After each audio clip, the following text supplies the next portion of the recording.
छत्रपति शिवाजी महाराज का जयंती के अवसर पर होने के कारण वो मुद्दा ये है कि छत्रपति शिवाजी महाराज को हम लोग याद क्यों करते हैं।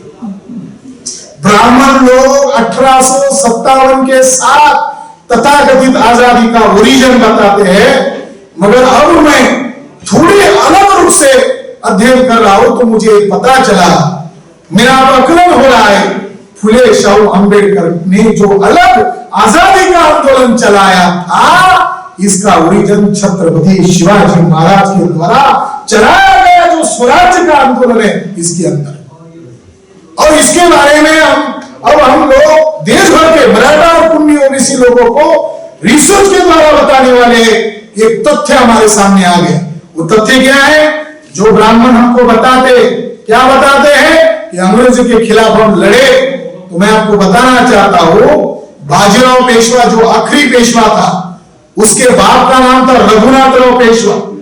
इसने बहुत सारे क्राइम किए, अपने खानदान के आदमी को मारा, तो उसने एग्री किया, मैंने मारा,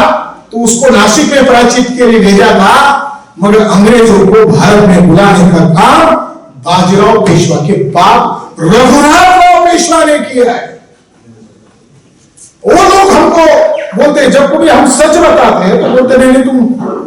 अंग्रेजों के द्वारा बताए हो, इसके द्वारा बता रहे हो। अरे तुम अंग्रेजों को भारत में न्योता देने के लिए रघुनाथराव पेशवा ने सन 1781 में एक ब्राह्मण को भेजा था जिसका नाम है हनुमंत राव, और एक ब्राह्मण को अंग्रेजी नहीं आता था, और राज भारत में मुगलों का था,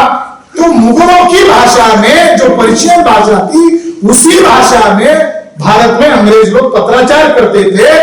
तो ये जो रघुनाथराव पेशवा है, ये अंग्रेजों के साथ डीलिंग करना चाहता था, मगर इसको अंग्रेजी नहीं आता था, तो जो पर्शियन आदमी था, पारसी भाषा जानने वाला, वो मनियार नामक आदमी को वहां भेजा था, और साल भर तक वहां वो रुके थे। और जब वो सेफ आए तो रघुनाथ राव ने जीना अंग्रेज अफसरों के साथ, लंदन में ईस्ट इंडिया कंपनी के साथ जो पत्राचार किया, उसके रिकॉर्ड्स अभी हमें मिल गए हैं।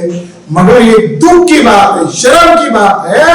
कि छत्रपति शिवाजी महाराज के नाम पर जो एमपी बनकर दिल्ली में संसद में आते, या छत्रपति शिवाजी महाराज का नाम लेकर जो कुर्मी और ओबीसी लोग अपने समाज में चेतना का निर्माण करते हैं, वो छत्रपति शिवाजी महाराज का अपमान करने वाले लोगों में शामिल है। क्या है? छत्रपति शिवाजी महाराज का अंतिम वारिस प्रताप सिंह भोसले जो 17 का राजा था, इसको राजा घोषित किया, 14-15 साल राज्य किया, और बालाजी पंतनाथू पेशवा ने बॉम्बे सरकार के कुछ अधिकारियों को लालच देकर खरीद लिया, राजा की मोहर का इस्तेमाल किया, और राजा के ऊपर एक फेक मुकदमा चलाया कि गोवा में दूर दो ब्राह्मण लोगों के पास राजा के मोहर के लेटर मिले हैं, जिसमें यह लिखा हुआ है कि राजा ने 34,000 पुर्तगाली फौज का निर्माण कर लिया है, और कभी भी भारत में वो आक्रमण करेंगे और अंग्रेजों को भगा देंगे। और इस तरीके से फर्जी डॉक्यूमेंट बनाए, और उसमें वही शामिल है जिसने पेशवाओं का राज खत्म करने में अग्रभागी था। वो नाथू पेशवा ने छत्रपति को इतना जलील किया, रात के 2 बजे 1000 फौज की मौजूदगी में जब 17 के सारे लोग सोए थे, राजा शयन गृह में जिस अवस्था में था उसको घसीट कर बाहर निकाला गया, और उसको वाराणसी में वनवास के लिए भेज दिया गया, और छत्रपति शिवाजी महाराज का वारिस उधर कह रहा था कि ब्राह्मणों की करतूत है, मेरे खिलाफ उन पेशवा ब्राह्मणों ने साजिश की है, मगर अंग्रेजों ने इस बात को माना क्यों? आज उस के वारिस कहने वाले लोग भी बोल ही रहे हैं कि ब्राह्मणों ने उनको मारा, उनके भाई का कत्लेआम किया। साथियों, आखिरी बात यह है कि 2004 में जेम्स लेन को पुणे के ब्राह्मण ने महाराष्ट्र में लाया, और ब्रह्मपुरंदर नामक ब्राह्मण ने छत्रपति शिवाजी महाराज का चरित्र हनन किया।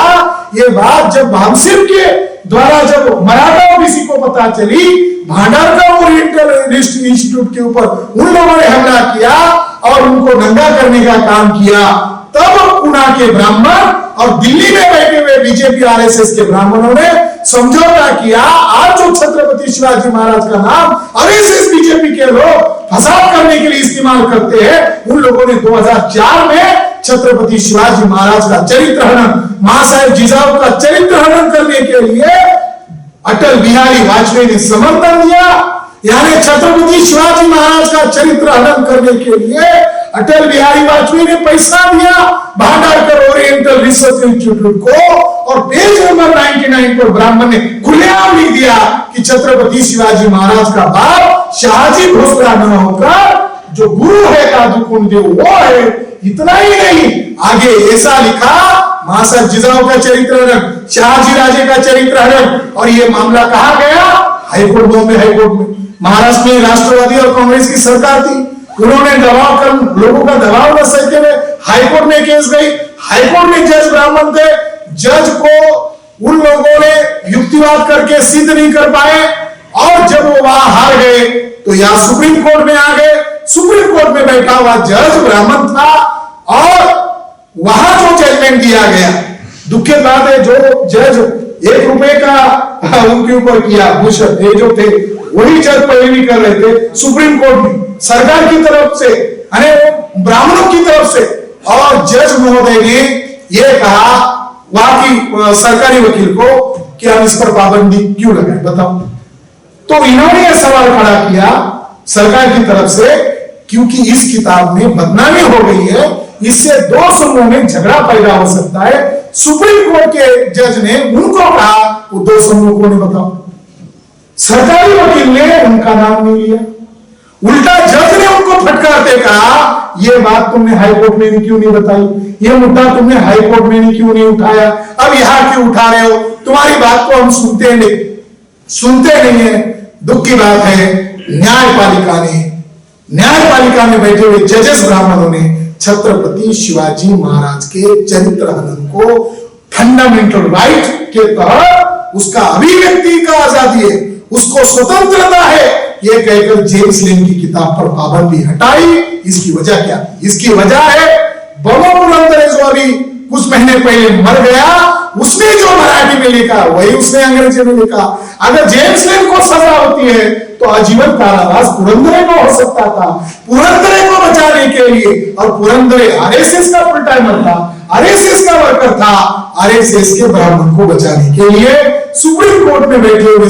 ब्राह्मण जजेस ने छत्रपति शिवाजी महाराज का बदनामी करने के लिए सहयोग दिया। जो 100 रुपए में किताब मिलती थी, आज 3500 रुपए में घर बैठे अमेज़न पर मिलती है। साथियों, छत्रपति शिवाजी महाराज की जयंती हम जिस दिल्ली में मना, जिस संसद के पास हम सेलिब्रेट कर रहे हैं, दुख के साथ कह रहे हैं कि छत्रपति शिवाजी महाराज का धंधा करने वाले बहुत सारे लोग हैं, मगर उनकी विचारधारा को चलाने का कार्य केवल और केवल बागसेर के लोग कर रहे हैं। हम उन जजेस का, उन ब्राह्मणों का, और उन जो संस्थाओं को मदद करने वाले आरएसएस बीजेपी का जाहिर धिक्कार करते हुए मैं मेरी बात को विराम देता हूं।